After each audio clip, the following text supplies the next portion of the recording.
ఈరోజు మనతో పాటు ప్రముఖ క్రిమినల్ అడ్వకేట్ విజయలక్ష్మి గారు ఉన్నారు. నమస్కారం మేడం. నమస్తే అండి. మేడం, మనం ఈ మధ్యన అంటే దేవాదాయ శాఖలో ఒక ఆఫీసర్గా పనిచేస్తున్నటువంటి శాంతి అన్న ఒక వాళ్ళ హస్బెండ్ అనమాట మదన్ గారు ప్రెస్ మీట్ పెట్టి చాలా ఇబ్బంది పడి కొన్ని విషయాలు చెప్తున్నాడండి. విజయసాయి రెడ్డి గారిని కొన్ని ఆరోపణలు చేశారు. లేదంటే సుభాష్ గారని ఆయన ఒక పబ్లిక్ ప్రాసిక్యూటర్ అనుకుంటండి.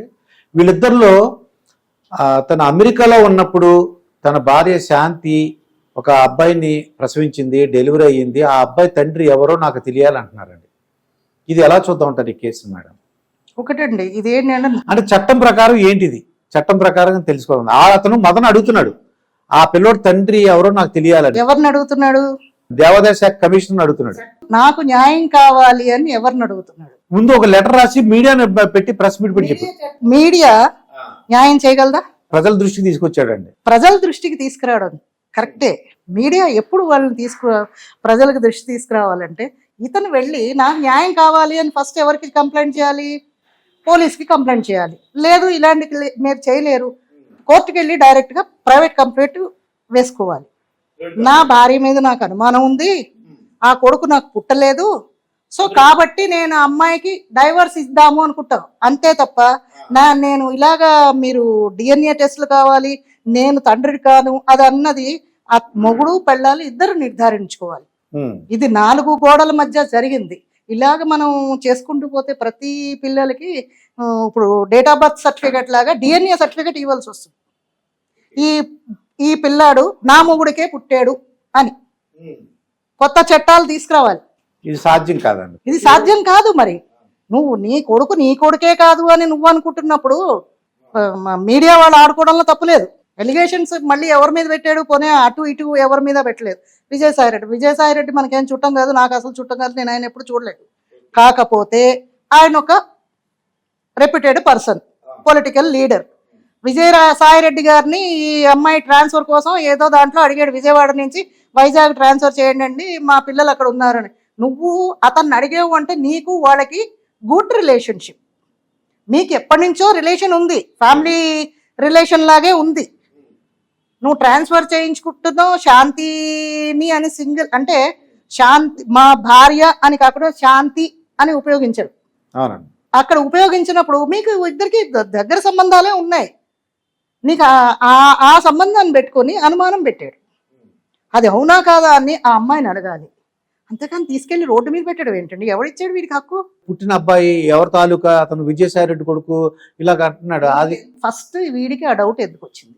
ఇతను లేడు కదా, అమెరికాలో లేడు అని అంటున్నావు. వచ్చినప్పుడు తగలడ్డాడు కదా, ఆ తగలడినప్పుడు ఆ పిల్లాడు పుట్టి ఉండొచ్చు కదా. లేదండి, మొత్తం అమెరికాలో ఉన్నప్పుడే జరిగింది అంటున్నాడు. వాడు ఒక దాంట్లో కన్ఫెస్ చేసాడండి, నేను వీడియో చూశాను. నేను వచ్చాను, ఇండియాకి వచ్చాను, వచ్చినప్పుడు ఆ అమ్మాయి ఫేస్ చూడలేదు అని అంటున్నాడు.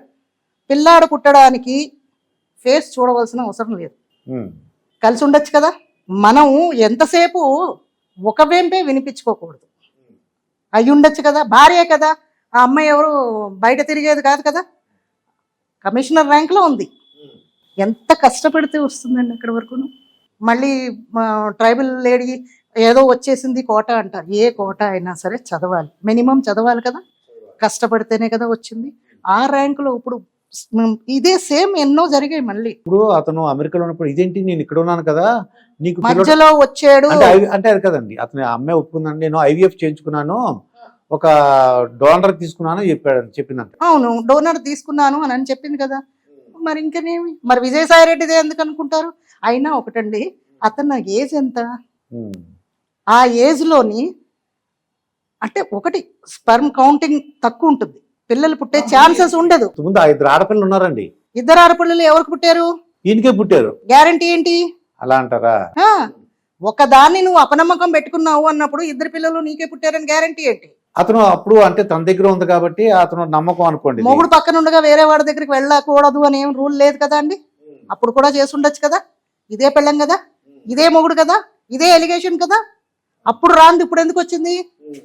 ఇంకొక వీడియోలో ఈ అమ్మాయి ఏదో అంటున్నట్టు విజయసాయి రెడ్డి ఏజ్డ్ పర్సన్, ఆయన చనిపోతే ఈ అబ్బాయికి ఆస్తి వస్తుంది. ఒకటండి, భార్య అని కాదు నేను అనేది, ఎవరైనా సరే బయట ఆడవాడు ఎవరైనా తిరిగారు అని అంటే కనుక వాళ్ళు ఇల్లీగల్ వైఫ్ ఇల్లీగల్ కాంటాక్ట్స్ అని అంటారు.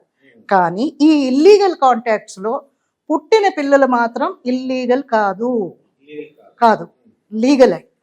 లిజిటిమేట్ చిల్డ్రన్స్ ఉండరండి, ఇల్లిజిటిమేట్ చిల్డ్రన్స్ ఉండరు, లెజిటిమేట్ చిల్డ్రన్స్ అంటాం మేము. అంటే వాళ్ళు లీగలైజ్డ్ పిల్లలు, నీ రక్తం పంచుకుని పుట్టారు కాబట్టి నీ ఆస్తిలో వీడికి హక్కు ఉంటుంది. ఇప్పుడు డిఎన్ఏ టెస్ట్ అడుగుతున్నారండి.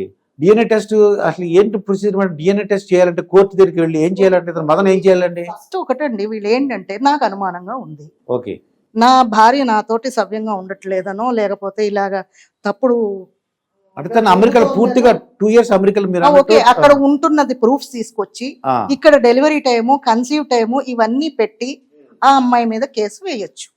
నన్ను చీట్ చేసింది అని ఈ అబ్బాయి కేసు వేసుకోవాలి. వేసుకున్న తర్వాత ఏవో కొంత లెందీ ప్రాసెస్ ఉంటుంది, ఆర్గ్యుమెంట్స్ అవి ఉంటాయి, ఎగ్జామినేషన్ ఉంటుంది. ఇవన్నీ అయిన తర్వాత కోర్టుని వీడు కనుక అడిగితే పిటిషన్ పెట్టుకుంటే పర్మిషన్ ఇస్తుంది డిఎన్ఏకి పంపమని.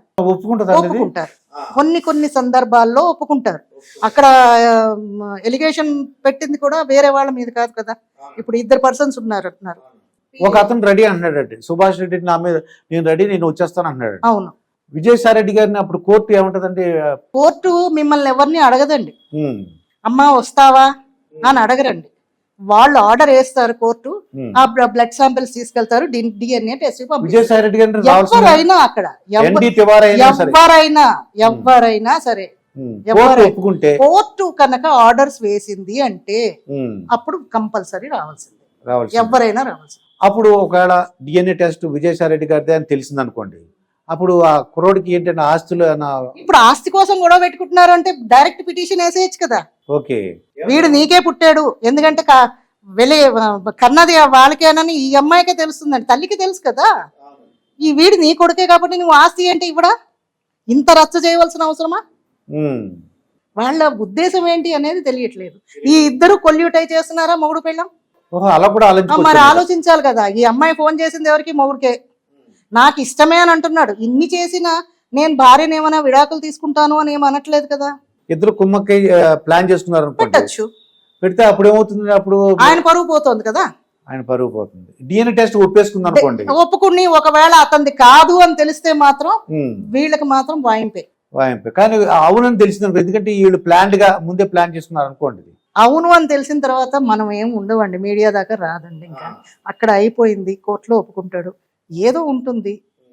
ఇప్పుడు ఏమి అడల్టరీ ఏం తప్పు కాదు కదా, సుప్రీంకోర్టు ఆర్డర్స్ ఇచ్చింది. మీ చావు అని అంటున్నారు కదా, దాన్ని తీసుకెళ్లి మనం కోర్టులో పెట్టవలసిన అవసరం లేదు. ఆల్రెడీ మీకు ఇచ్చేసారు స్వేచ్ఛ, మీరు ఎలాగైనా ఉండొచ్చు. అంటే హస్బెండ్ ఉండగా వైఫ్ వెళ్ళొచ్చు, వైఫ్ ఉండగా హస్బెండ్ కూడా ఇంకొక అమ్మాయితో ఉండొచ్చు. వెళ్ళట్లేదా? ఎంతమంది వెళ్ళట్లేదు? ఇది వరకు ఏంటంటే మనకి ఇండియన్ కల్చర్లో సెకండ్ మ్యారేజ్ లేదు, అందుకని ఇప్పుడు ఏం తీసుకొచ్చారు? సహజీవనం అంటే ఏంటి? తిరుగుబోతు వాళ్ళు వైశ్యాల కిందే లెక్క. దాని ఆ పేరు ఏమో పాపం చెడ్డ పేరు ఇచ్చారు. ఇప్పుడేమో దీన్ని సహజీవనం, అడల్టరీ అని కోర్టు భాషలో ఇచ్చారు. ఏదైనా తప్పేనండి. సుప్రీంకోర్టుకి ఆర్డర్ ఇచ్చిన తర్వాత ఇంకా ఇలాంటి ఏం చేస్తుంది కోర్టు? ఈ కేసులే ఎక్కువైపోతున్నాయి, రోజు కోర్టులు నిండిపోతున్నాయి, పోలీస్ స్టేషన్లు నిండిపోతున్నాయి. దానికి ఏదో సొల్యూషన్ చేయాలి కదా.